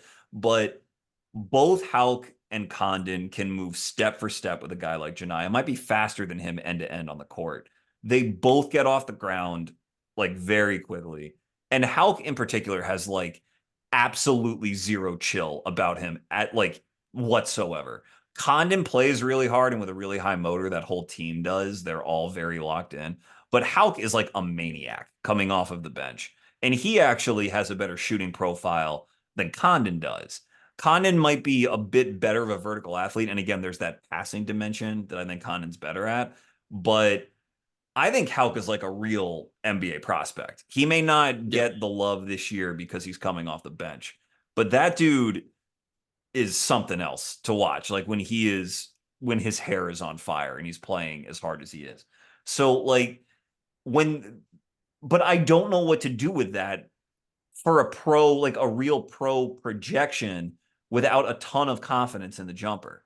I just don't know. Like, is this guy Condon going to be more effective than like Naz Reid, who can, run pick and roll very comfortably and take guys in ISO very comfortably off the dribble? Right. And Naz is going to make 30 million a year. It might be unfair to compare people to him, but it's I feel like sometimes when you do not have the traditional lateral athleticism, and I think that Condon and Haugh are both like good lateral athletes for college bigs. It's just that NBA is a different world. If you are not a really good lateral athlete, then it's like, well, are you blocking shots around the rim? Are you shooting threes? Are you helping your offense space? That is a lot of it. And so I think I'm a bit reluctant to rank Condon aggressively because of that uncertainty. Like I don't know what Alex Condon at 20 minutes a night looks like in the NBA. I don't Mhm. know how much his team's offense suffers for it. I don't know how much his short roll passing like makes all of it pop because I think unlike Zuby where there's spacing concerns throughout the St. John's lineup, like it's the exact opposite in Florida. Florida, Right. those guards are as good a release valve and as good a DHO partner as a guy like Condon or Haugh could possibly ask for. And vice versa. Like it's great having guys who can slip that hard, that aggressively, cover that much ground for a guy like Clayton or Richard or Martin. But like when you have 3-point shooters like this and scorers like this, slashers like that, then you're eating good as a big. And so I don't expect a similar bump as I would for an on-ball guy like RJ entering the Mhm. league. So it's stuff that I'm still uncertain about. What I am certain about, which is what you mentioned, is that like Walter Clayton is an NBA player. Yep. And he I believe was a football recruit as well in high school. I think he was a quarterback. And that comes through with the fact that he has I think he's had like a block rate of around 1.5 for his 4 years in college, which again, most point guards who seem undersized, they're lucky to have a block rate of 0.5, let alone 1.5. That is real deal athleticism to be, challenging shots on the perimeter like that. And his steal rate's always been good. And, Van Vliet, it should be noted, since you made that comparison, he was not this level of shooter. Right. Clayton, in addition to the 3-point stuff you mentioned, I tweeted about it as well before I went to record. On almost 300 attempts from long two, from like mid range and out, he's 44%. And like that is incredibly hard to do. From Yep. the line, again, over 4 years spanning Iona in Florida, he has 431 attempts. He's 88% from the line. And I like that shooting touch is so real. And he's not like an amazing passer, but I think he's fine. But like with a trigger like that, that just is someone who can clearly win minutes as a backup point guard, like Hmm. clearly. And depending on how much that defense ultimately translates, who knows? Like Fred, I think is a bit thicker than Walter, and Walter also tends to jump off of 2 feet. I would like it more if he could take strides and elevate off of one. But all the same, man, like I if he is not an NBA player, if Walter Clayton with that kind of shooting talent is not an NBA player, then he's just going to like make $30 million playing in Europe. And I just tend to think that instead of being the best player that Europe's ever seen, I think he's just probably going to play in the NBA for 10 years. And I wouldn't mind taking him at the end of the first round.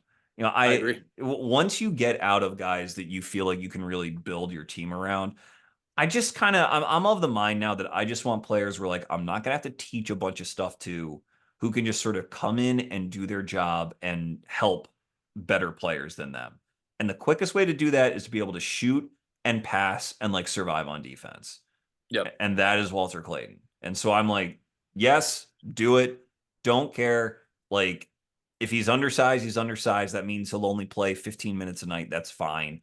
But just draft him. And that like Hmm. it is unlikely to be a pick that you are going to regret. Now, if RJ Lewis is on the board because the NBA is silly, then yes, take RJ Lewis. But failing that, Walter's like a really good, happy selection. Yep. Um, what do you think about Will Richard? Because I mentioned him to you before we started, like when we were planning the episode out. What do you think Hmm. about Will? Yeah, no, I think just to piggyback off your Clayton discussion Sorry. there. Yeah. No, it's all good. I think with Clayton, I think I have him as a top 30 guy in the class. I just think the statistical profile and the 3-point history that he has and the free throw percentage, it just screams to me that he's going to be a good shooter in the league. And I think you made a great point about the conversation of the first round, right at the end of the first round. And I think teams take a lot of guys who are they're willing to try to develop, and they don't really get to that particular point. With Clayton, he's a guy immediately. You're not going to have to teach him a lot about how to operate in NBA offenses or defense, right? I think he's going to come in and he's going to know how to operate immediately off the bat. And I think as a backup point guard, he's going to be a guy who's going to be able to carve out a role in the league. And defensively, I think he's going to be able to hold up for sure. Despite the smaller frame, he's going to get picked on, I think, a decent amount, but I do think he's got the two-way play to really kind of stick in the league. So I have Condon and Clayton as in the top 30 right now of my board. And Will Richard, I think, like you mentioned, is another guy who I probably have more of a top 45-ish grade on right now. Yeah. But guy who's 14 points per game, 5 rebounds a game. I have here 664 attempts from three, 35% career shooter, which is Hmm. impressive. And he's a guy like you just can't have enough 3-and-D guys on your team, and I think Will is a guy who's going to be able to fit that bill pretty easily as a guy who first comes into the league. And he's got a little bit more creation, upside than given credit for as well, as a guy who can give the ball to and make him create his own shot. But I do think, scaling his role down to just 3-and-D, I think he's a guy who's going to stick in the league. And um, I really like the defense as well as the shooting. And I'd be comfortable taking him at least in the top 40, I think. This Yeah, I class coming up. think I want to put him in my first round, but ultimately that may be where I have him as well. It's somewhere 30 to 45. I think an NBA proxy for him might be someone like Keon Ellis.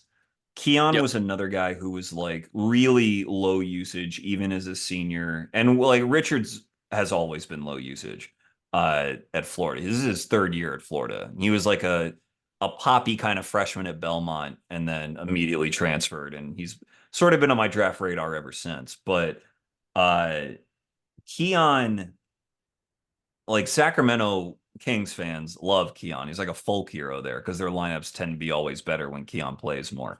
And he takes the best opposing ball handler, especially if that player is a guard, but he can also chase off the ball, great screen navigation, lots of 3-point volume. And that's basically what he does. And he's Right. not any more dynamic than that on offense, which means he doesn't really play 25 minutes a night, especially on a team that has had De'Aaron Fox, that has Malik Monk, that now has Levine and DeRozan on it.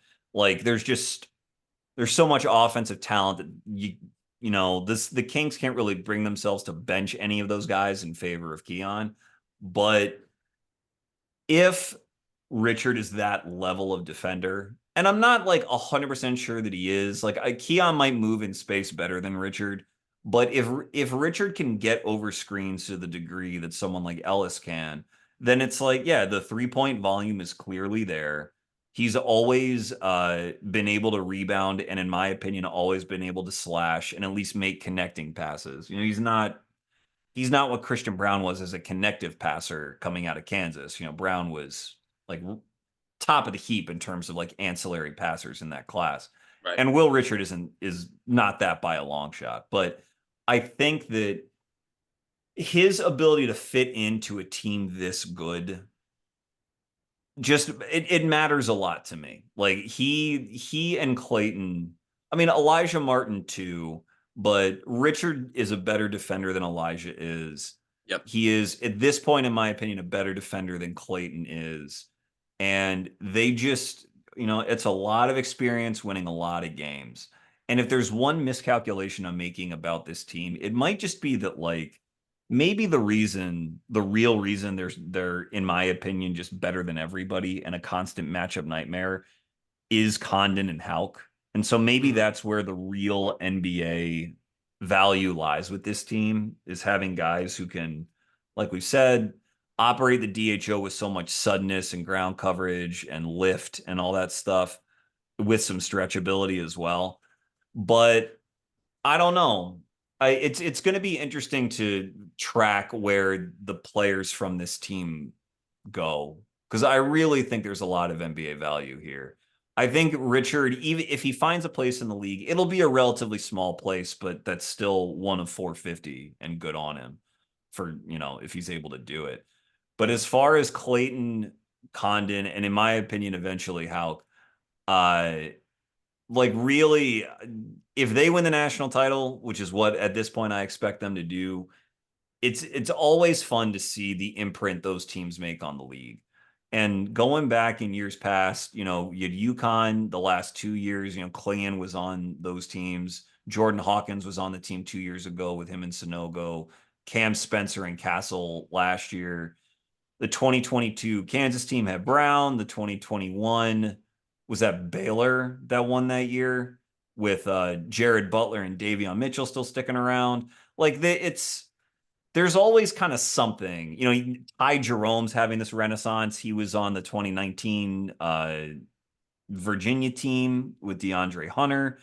Like there's always just a little bit more than you think. And I love this Florida team. I kind of think that's where it's all going for them. So we'll see where it is. But I don't know. Sorry to not like tee this up for you. I feel like I'm just blabbering now. But like if these two teams play, who do you favor if they play in the Elite Eight, St. John's and Florida? Man, that's a tough question. You don't have to Florida, answer if it makes you uncomfortable. no. It's I think for Florida they have the rare combination of athletes, but also their big situations. They could just bludgeon you repeatedly with bigs. Like you Yeah. have Clayton, like you said, you have Calc after like there's so many guys who can just throw in repeatedly and just keep like bludgeoning you on the glass and in the paint as well. Um, it's tough for me because I do think that St. John's can have an effect on them because they do have a lot of versatile wings to throw out there offensively. And I know their offense has been hit or miss for the most part, St. John's, but in transition though, I think they'd be able to really take advantage of some of their slower footed bigs, like Zuby down the floor. Like Zuby's really good at in transition. Like he'll run you down the floor and then he'll just seal you in the paint and get like a quick post up. I think St. John's, like, they have really good athletes. Same with Florida as well. But I do think they have a bit more versatility as far as their wings are concerned. With St. John's, I like Lewis. Scott is somebody who I think is actually an underrated NBA guy. Uh, Yeah, yeah, after this Aaron. year, yeah, Yeah. Kadari. Obviously the shooting is not great, but I do like him as a bigger guard as well. And I think him against Clayton would be a fun matchup. If I were to go, the St. John's fans might not like me for this. I'd probably say favor Florida at the moment, but depending on how St. John's plays in the first couple games of the tournament, I might change my tune there.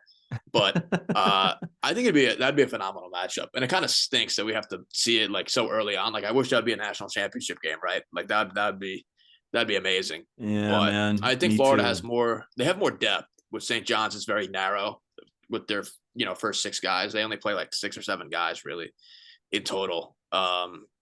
If I were to guess, not say Florida, but Yeah. it'd be a close matchup for sure. It's a real irresistible force, a movable object sort of thing. It's a third like I mentioned how Haugh and Condon just sort of surprised Janai by like just matching what he does. But even they don't match sort of the physicality that Zuby has. Like Zuby can put Right.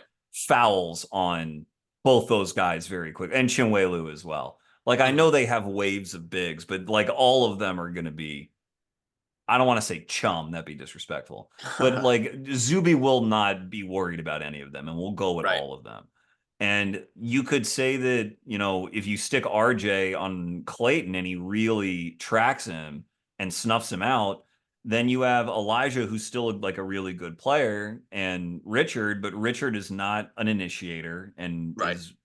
he's gonna like not run a ton of pick and roll. So if you can erase Clayton a little bit and Zuby can put fouls on their bigs, then it's possible. It's possible. Hopefully it's another conversation we can have in a couple weeks. But yeah, two really good teams with underrated NBA talent. Thank you so much for chatting me up about them. What else, if we didn't cover something with these two teams, would you like to get to? I honestly think we covered it all. I think St. John's. I think obviously their prospects are RJ's obviously the top guy. Scott's a guy who I actually am pretty intrigued with as far as a 3-and-D player, 6'7". Like he's also another guy who really ties their defense together on that Hmm. end of the floor. But if I were to rank St. John's prospects, it would be RJ, Zuby, and then take your pick of Kadari or Scott. I think Hmm. there, but with Florida, I think the Condon conversation is a bit interesting from your end because I do think with Condon, the bigs in his ilk are a bit more common as far as what their production is concerned and what they're going to provide you, right? I think it's a bit more common that you can find those guys, right? Comparatively to, like a wing, like an RJ, right? So I'm interested in your perspective on Condon. What do you think for him as far as his like trajectory is concerned? Do you think he'd be like a starting big, or you think he's more of a bench guy? Is it the shooting that's maybe something that's the Yeah, differentiator there? yeah, yeah. And like the truth is, I don't know. I think he's getting a boost because he is such a good passer out of short roll. And I Right, think that evaluators see that, and that's like a really cool skill, and it looks really cool on tape, and it helps the college team win. I just don't know. Like Derek Lively is a really good short roll passer, but Derek right. Lively is 7'1" with a 7'7" wingspan, was a number one overall high school recruit, and can like jump out of the gym. So like, of course, his short roll playmaking then adds a whole nother dimension to already starter level NBA value. And like, it's whether or not we're just sort of over indexing that skill and not paying attention to whether or not Condon has enough else to already get 20 minutes a night. That's sort of my question with him. Now, like we said, like this offense is very like Todd Golden has run a great program. That offense is really well apportioned. So maybe there's a version of it where like Richard is off the team next year and Clayton's off the team next year. If Condon were to come back, he could average 18 and or 20 or Right. something like that. Like all of that is possible, but a lot of his stuff is either, he finishes a lot of alley-oops that Clayton sets up for him. But he does a lot of back to the basket stuff that's sort of like a Janai Broom imitation, where it's just the suddenness in his shoulders and how quickly he can turn and elevate, and he can just sort of get his shot up over anybody. And that kind of stuff is really cool, but it's not stuff that an NBA team is going to invest in for someone like Condon. If it were someone like Zach Edey, who's like the most Mm. dominant post scorer in NCAA in the last like 15 years, then Your that's guy. one thing. But it's another if you're just sort of like a supplementary scorer on your team. So I I tend to think that he's going to be a bench guy. But maybe the shooting comes around. If the shooting comes around, then who knows? Maybe he's sort of like a more athletic Olynyk kind of type. And Olynyk's been a positive player for a lot of years. Mm. So I can see it going several different ways. I think Haugh is underrated. Like I know I've mentioned his name a couple of times, and it's unlikely that the NBA will draft him like this year unless they win the national title, and he's like a huge reason why. But that dude is, in my opinion, a better shooting prospect than Condon. I think athletically is very similar to him, maybe a bit smaller, but he can really play. So, and it's when he comes in where I can see the other team just be like, we have to deal with another one of these guys. Like, how many bigs does this team have? And it's Right. more like he's the period at the end of the sentence or the exclamation point at the end of the sentence of what Florida does. It's just I think it's going to be so hard for teams in the tournament to beat them when like whenever they think they're catching a breath, that guy comes into the game. You know, it, there's obviously ways for Florida to lose. Like I said, if you can take Clayton out of the game and maybe the threes don't fall for everyone else, all of a sudden you're in business. But Mm. it is they will not beat themselves. Like it takes a huge effort to beat that team. And that's why I think they should be like solidly the favorites, ahead of Duke, ahead of Auburn, Houston, whoever else. Like I think Florida's the team, but that Yep. doesn't mean that they're unbeatable by any stretch. For sure. And I think too, like you look at the SEC, right? So the athleticism in that conference is like top tier. Uh Yeah. Comparatively to the Big East, where it's more of like you have guys who are rugged, and things like that. But St. John's is like the exception, I think. They have a bunch of guys who are athletes, Yeah. really dynamic, moving laterally. And if you look at a team like Auburn, right, like they have pretty good athletes, right? Like I actually like a lot of the Auburn guys. Broom, I have a first round grade on, but like you said, with the athleticism deficit is definitely concerning because he's a smaller big. And if you put bigger guys on him, he does tend to kind of struggle with the touch and the paint. Hmm. Um, Baker Mazar is another guy I have a first round grade on. At the moment, Really? You I like do. CBM? I Yeah. do have CBM as a first rounder at the moment. Miles Kelly's another guy I like too. Um, I just think St. John's athletically is going to be able to hang with Florida, which is something that is like the prerequisite if you're going to try to beat them. And St. John's has some switchability, but Auburn could switch. I mean, Broom I think is the worst switch. He's a worse defender in space than Zuby as far as switching is concerned, for I sure. agree. Yeah, I Um, agree with that. Broom he could do some switching, but he's not. That's not like his best kind of trait. But I just think St. John's going to have the matchup where they could, assuming they could win their first couple matchups, if they beat their first round matchup, then they have Kansas, Arkansas, which would be cinema if Patino and Calipari could match up again. Yeah, yeah. Uh, That was but a real I think, committee special, yeah, it organizing that definitely little was, quartet. for Yeah. sure. It definitely was. But and yeah, like you said with Condon, it's tough because he's not a guy who's like you're going to give him the ball and go like create offense or like you know run pick and rolls with is like a ball handler type, like that you see with some good bigs. It's like tough to really differentiate because you look at the bigs that have gone like pretty high up in recent years, like a Lively and a Klingon, things like that. It's like how high would you really take a guy like Condon, who I think Klingon and Lively obviously had more outlier skills than what he brings to the Right. table. So Exactly. Yeah. it's a tough it's honestly a tough way to look at it. I have him like top 20, 25 right now, but I couldn't get like putting him in the lottery. Like some people have him pretty high up from what I've seen, but I know. And I scouted him early this season before he really started creeping up boards. And I liked a lot of what I saw, but I couldn't get over that they were using him just so much in DHO. Like he wasn't right, facing up that much at all. And if you don't, I mean, that's a big reason that Janai, I mean, I'm sure a big reason Janai's still at Auburn is because Auburn's paid him and good for him. But like Janai's face-up game is just not quite where you want it to be. That's why, in my opinion, the NBA has not demanded that Janai come enter the draft yet. Is right, that like he's just not the face-up threat. And if you are not going to be like a real deal rim running center, I think you really need to be able to face up. And that's like if you can't face up, then you better be Will Richard and shoot 10 threes per 100 at like 37% or whatever.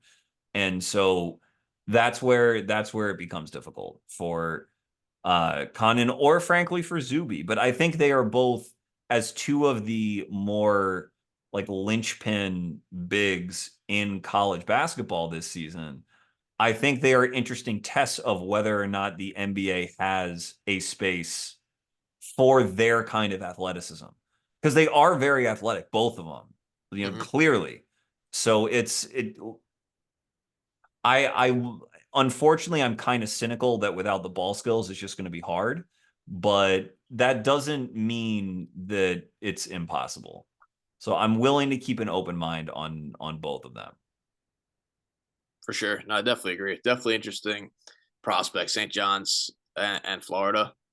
Clayton's a guy I just really like. Him and Lewis. I think these are guys like we all have. For me, at least, I have a couple of those guys in the first. Like I have Lewis, Clayton, Condon in the first round on my board, and that's probably a pretty non-consensus take. I think you said you had Lewis ranked in your first round, Yeah, uh, Lewis and Clayton both in my and first for Clayton. sure. Okay, And yep, then I might have Will Richard there, maybe Condon, but those two, Lewis and Clayton are there. Yeah. yep. Definitely sounds like we're on the same page there. But pretty cool that these teams are like top of the country, and they have multiple prospects that you can kind of say are NBA guys. And um, yeah, it's good. The tournament's gonna be fun. I'm really looking forward to it. Yeah, it's going to be great. Going to be great. Thanks so much for joining CT. Anything that the people can look forward to from you? I know you're doing more Nugget stuff nowadays, Mhm. but what's coming up? Yeah, definitely. No, first off, Chuck, thanks for having me on the show. Always great coming on the podcast. I think you're the premier, if not, the premier, one of the premier draft podcasts or NBA Thanks, content man. that you have. So, Yeah. really appreciate you having me on the show, and keep the great work with your stuff. Yeah, I got a couple big boards coming out. I just dropped one 2 weeks ago. That was my first volume one of the season. Might have like a article or two on some like underrated guys that I kind of like for the class coming up. Yeah, and like you said, I've kind of pivoted a bit more to Nuggets content over the past year or two. I've been doing a lot of draft content for Nuggets for the Nuggets. As far as their contending kind of phase concerned, and I usually watch all the games just to do like some live tweets and things like that. But yeah, you can catch some of my writing at I do a little bit still at Crown Hoops here and there, but a lot of my own self-published work that I do on Medium. So be on the lookout for some more draft content and definitely some Nugget stuff as well. All right. Thank you, CT. CT Fazio, you are the man. Thank you all very much for listening. This has been Chucking Darts. It's okay to be wrong about sports. Find your dartboard and start chucking. Thank you.